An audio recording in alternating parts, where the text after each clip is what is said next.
debt first, then we do this tool. Yeah, yeah. So any questions about that? Any other questions? Okay. Let's put this into practice. Wait, now sorry, yeah, that's okay. So like some would say that like mortgage debt is actually not that bad, because like if you in real estate terms, if you pay off your mortgage, your cash on cash is bad. Like, and you're just using other people's money, especially if you rent it out. Right. You're also using so what you're saying is that if you own a house free and clear, that it's not as good as having a mortgage. Is that what you're saying? I mean, sometimes depending on what you want to do. Like if you rent it out, then you have your basically other people paying off your mortgage for you. You have that extra cash flow. You can either invest it, and you have which is great. That's awesome. That's and cash you don't flow. have to. And the money that you would have paid it off, you could invest in another property. Right. That's like how. Yeah. So we're going to accelerate that concept where you just right before. Yes. Well, if it's paid off, you're making even more money. Yes, because what happens when you pay it off? Yeah, all you got to do is worry about the expenses. There's the property taxes. The mortgage payment goes away. In this case, $1,800. All of a sudden, you got $1,800 a month that just came to you because you paid it off. Now she's talking about, well, it's better to leverage someone else's money. We're leveraging somebody else's money. Is that your money in the line of credit? Oh, okay. No, I didn't know about this. No, I understand. I'm sort of bringing you to the point that I know that you're going on this. Yeah. But in a different way, yeah. So we get into other things talking about trapped equity. You got equity in property that's not doing you anything, right? Yeah. So you want to be able to get that trapped equity out and start doing other things to accelerate your cash flow. But right now, we just want to get debt free first. Yes? Is that a write-off? I'm not an accountant. She's recording me. So talk to your accountant about that. But it is debt against your property if it's a home equity line of credit. Okay. $25,000 limit on your line of credit. Is that your money? No. No. They gave, because you're a great person, they gave you a credit line of $25,000. Your debt to income ratio was good. Your credit score was good. They gave you access to $25,000. Okay? Traditionally, you said $15,000 on this line of credit, 12%. What is the bank going to tell you? Let's do a refi. You know, let's get rid of this payment. Let's move it over here. Let's make this $285 turn into $300,000, and we're going to give you a lower rate, 4%. Doesn't that sound like a great idea? You're paying 12% over there. Do you want to keep paying 12%? No. Over here you can do 4%. Is that a good deal? Mm-hmm. You think it's a good deal to do that? No, but it starts all over. Huh? 4%, yeah. But you're starting the loan all over Oh, again. I see, no. You're back here again. So really, what did you just do? You made the mortgage bigger, right? And it's coming in over here now. Even though it went from 6 to 4, I fell into the same thing. I want to reduce my rate. But I'd rather just pay off the loan. So when I did the refi at 4%, the $1,800 goes to $1,432. That looks pretty good to me. I just increased my cash flow by $368, right? So what I did was, as I got rid of short-term pain, but I still have the long-term pain if I stay with this, right? That's only dealing with the short-term pain. So what can we do with the line of credit? You got 12% over here, 4% over here, amortize. Remember our little rule? What do? Double it? Double. And then you do what? Yeah, sure. Add a zero. It's 80%, it's not 12%, right? So if you can use a higher rate to control cash flow, and I'm going to show you how to do that. Does that sound like a pretty good idea for you? Let's try it the other way. We got a $300,000 mortgage at 6%. We've got the limit of $25,000 at 12%. Let's use that as a tool. And let's put $15,000 into the mortgage. Now, is that going to change the mortgage? Yes. Yeah. Where? No, it's not. It's going to change the principal. It'll change the principal of, but it's not going to change your payment. Your payment's still going to be $1,800. Yeah. You'll save interest, but where are you going to save the interest? Because you're paying less on the principal. It's over time. What happens is when you put that $15,000 in there, and this is it's back here. They put it to the back end. They don't let you put it up here. Why would they let you put it up here? Yeah. Because they don't want you there. They want all that. But they'll let you put it back here. Yeah. So So you cut the time down. Cut the time down, exactly. So you got debt over here now, right? We put they gave us a $25,000 limit. That was not our money. We took $15,000, wrote a check, and put it into our mortgage. That's called an extra principal payment. We reduced the principal balance on our loan. And that debt went over there. Now we've got to deal with that debt that's there. Same debt. Before it was $300,000, after it was $285,000 and $15,000 with the line of credit. Nothing really changed. We just transformed the debt. We moved it from a long-term vehicle to a short-term vehicle. Remember we talked earlier about how if you're borrowing money, you want that to be in the short term, not in the long term.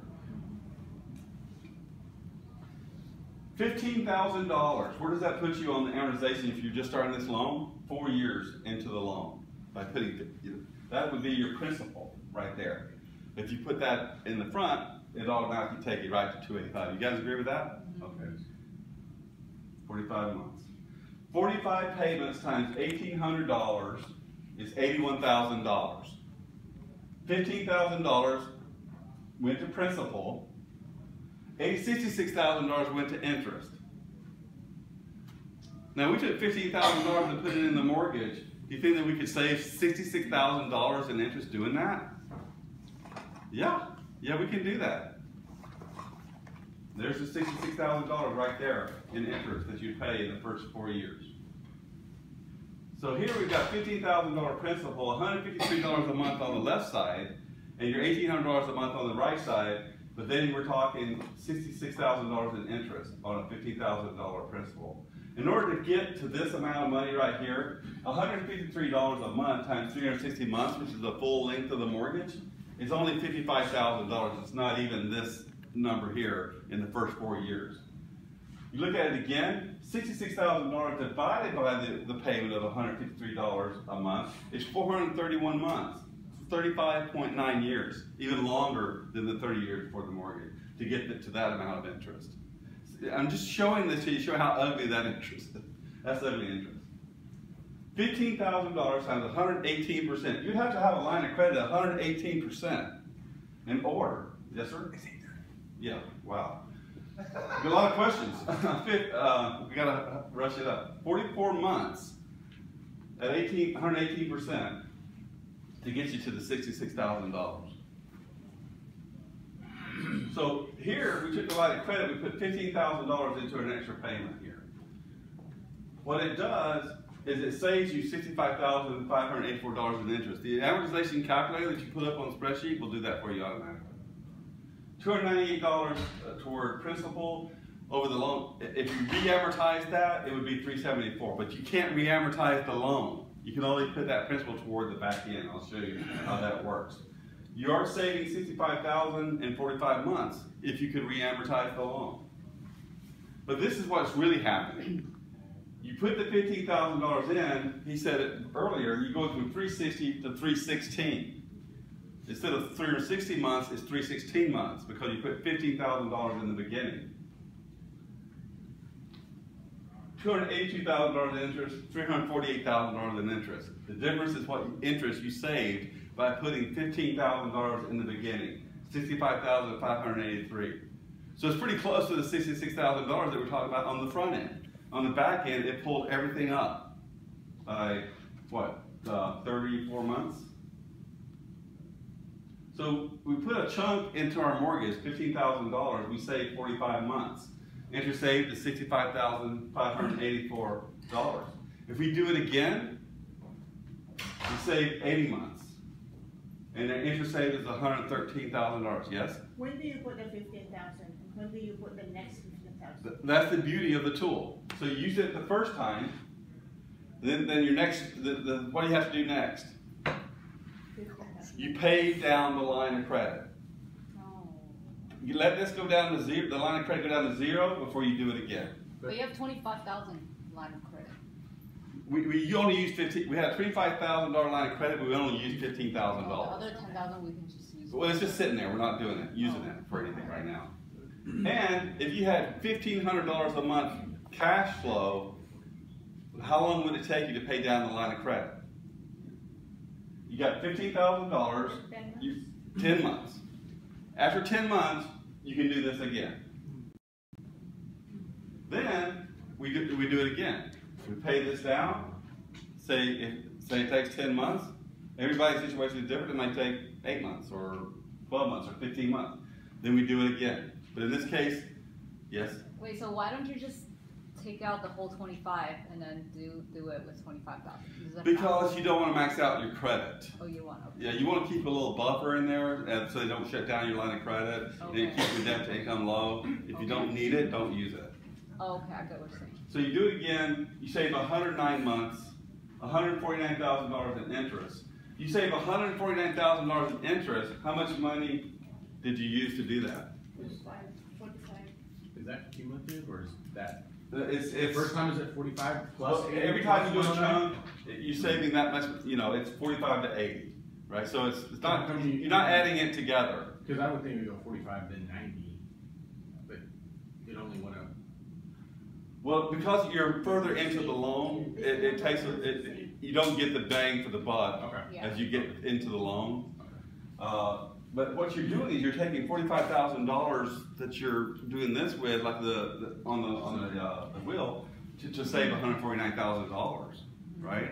And I said you had $1,500 a month extra left over. She would say it takes 10 months. There's 10 months, 20 months, 30 months. So a little over 2 years, you save that amount of interest.